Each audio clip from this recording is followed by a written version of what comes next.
Hello guys! Ito ngayon guys, magluluto na tayo ng menudo. Ayan po guys, nalagay po natin yung butter. And then, bawang at saka sibuyas. Mix lang po natin guys. Habang po kanina po, habang nag-iinit po tayo ng bawang sa sibuyas hanggang sa mag-golden brown po sila. Kanina po guys, ginawa po natin, pinirito po natin yung hotdog, carrots, bell pepper, tsaka patatas po. At tsaka ito naman po guys, yung mga sahog natin. Ang ginawa ko po kanina guys, minarinate ko po siya ng toyo, lemon,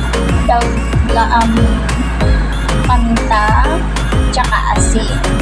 Para mas masarap po siya guys. Ayan guys, magluluto na tayo. Tsaka, ang ginawa ko po siya kanina guys, after ko po na marinate, ginawa ko po siya, ginisa ko po siya sa bawang tsaka sibuyas. Para mas lalong masarap po. Tsaka, naset aside ko na po siya guys. Ayan, next thing po guys, ilalagay na natin yung sahog natin.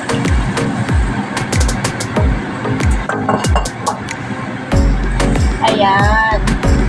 Antayin lang po natin hanggang sa mag-pulo siya. Ayan guys. Next thing po ilalagay na po natin mamaya yung hotdog. Ayan.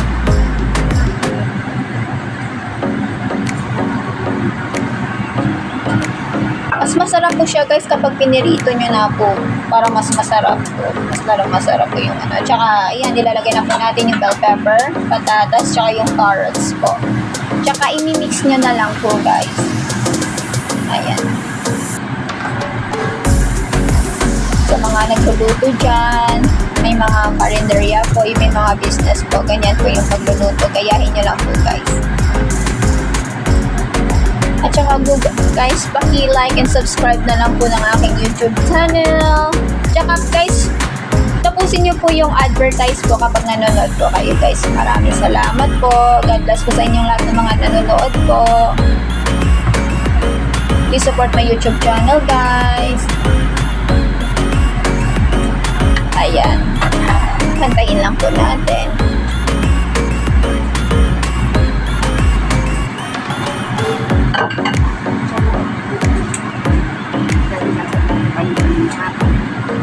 Dahil malambot na po kanina po yung baboy, ilagay na po natin agad yung mga gulay po. Ayan. Lalagay na po natin guys yung tomato sauce po. Ayan. Ganyan po guys yung pagluluto ng menudo. Ayan. Isang pack po yan. Tomato sauce.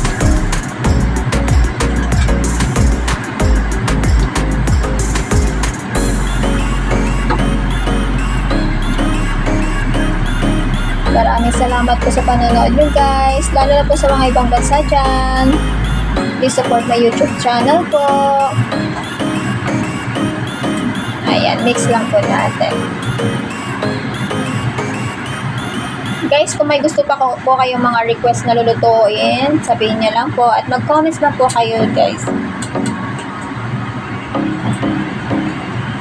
Ayan, hantayin lang natin.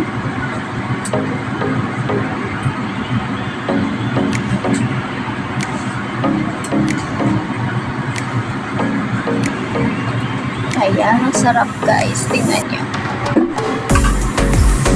Ganyan ang tamang pagluluto. Filipino style yan guys. Ayan po muna natin hanggang sa kumulo po siya at lumambot po mas lalo. Lalo na kapag kinain nyo na po, mas masarap po siya. Tsaka iba po guys talaga yung kapag ginisa nyo na po yung sahog. Minarinate ko na yung lasa, nandyan talaga siya. Masarap talaga pag kinain nyo, sobrang sarap guys. Prituhin nyo yung mga vegetable nya, marinate yung mga sahog, and then after nyo na marinate guys, hayaan nyo muna, set aside nyo after nyo na marinate guys, kahit na bigyan nyo ng 1 hour or pinakabilis na po yan guys, yung 30 minutes kapag nag-marinate po kayo. After marinate po guys, isahin nyo po siya sa bawang at sibuyas. Ayan.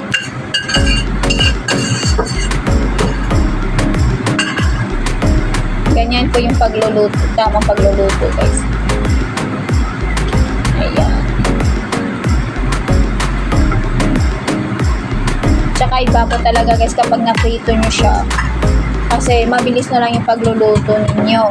Unlike po sa, hindi nyo po siya i-fry po yung mga tulad yan, hindi nyo nagisa yung baboy or hindi nyo na marinate, nag-direct na lang kayo sa pagluluto. Medyo matagal po siya guys. At kapag ninuya nyo po, parang walang lasa po. Ito talaga yung tamang pagluluto guys. Kasi mas lalong masarap. Minsan po kasi kapag nagluluto tayo, kapag kinain na natin yung gulay, parang wala nang lasa, ayaw na natin kinain. Ito guys, kapag ganito yung way nyo sa pagluluto, masarap talaga. Kahit gulay, sarap kainin.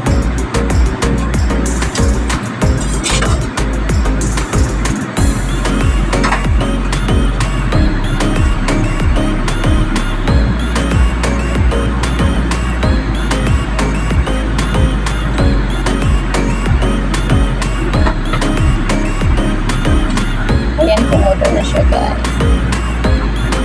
Antayin lang natin hanggang sa lumambot at mas malasa siya kasi na-mix na natin yung mga gulay.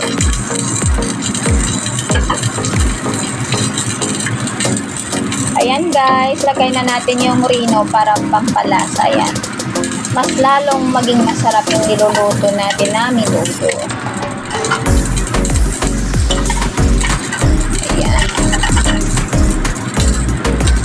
Lalo na po sa mga nanonood po, kung gusto niyo po maglagay po ng rino, na makikita niyo naman po sa mga Philippine product po. Ayan, para mas masarap yung niluluto natin. Lagyan niyo ng rino po. Isang can po na maliit, okay na siya.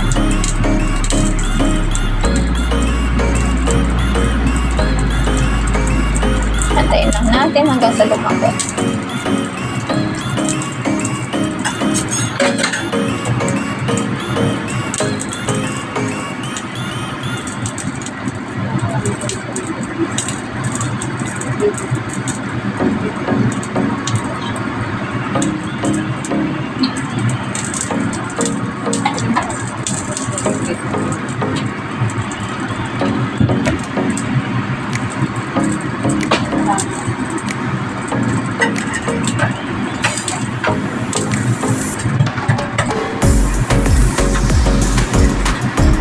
Tingnan niyo po guys yung itsura niya.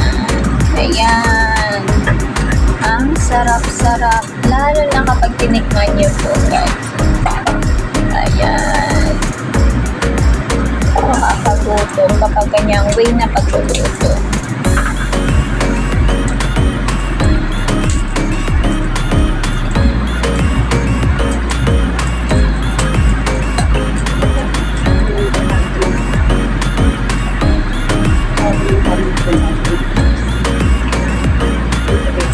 Ayan guys, nilagyan ko po siya ng tomato paste po guys. Para maging ano din po yung kulay niya. Malaki yung kulay niya para mag-red po. Ayan. Tsaka masarap po talaga ako nilagyan siya ng tomato paste. And then reno po. Mix lang natin. Ayan.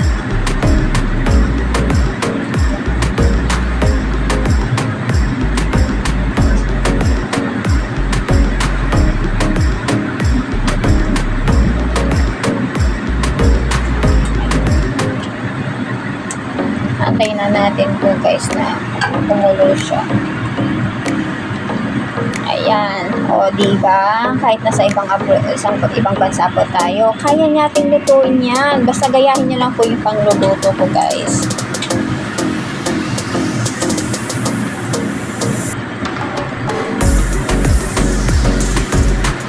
Panoorin nyo lang po yung mga niluluto ko guys. Marami pa po akong i-upload ko. Basta sabihin nyo na lang po, mag-comments lang po kayo guys kung anong luto na gusto niyo po. Tapos kapag malapit na pong maluto, almost done na po siya guys. Ayan, pwede nyo nang matikman po yan. Kasi malambot na yan guys, yung mga sahog niya, tsaka yung mga vegetable po. Yan po yung tinuturo ko po sa inyo na pagluluto. Lagyan nyo po na harina, tomato paste, tsaka, ayan, nalagyan natin ng konting patis para mas malasa. Ayan, tikman na po natin guys. Masarap na. Maraming salamat po sa mga nanonood dyan. Guys, God bless you all po. Thank you.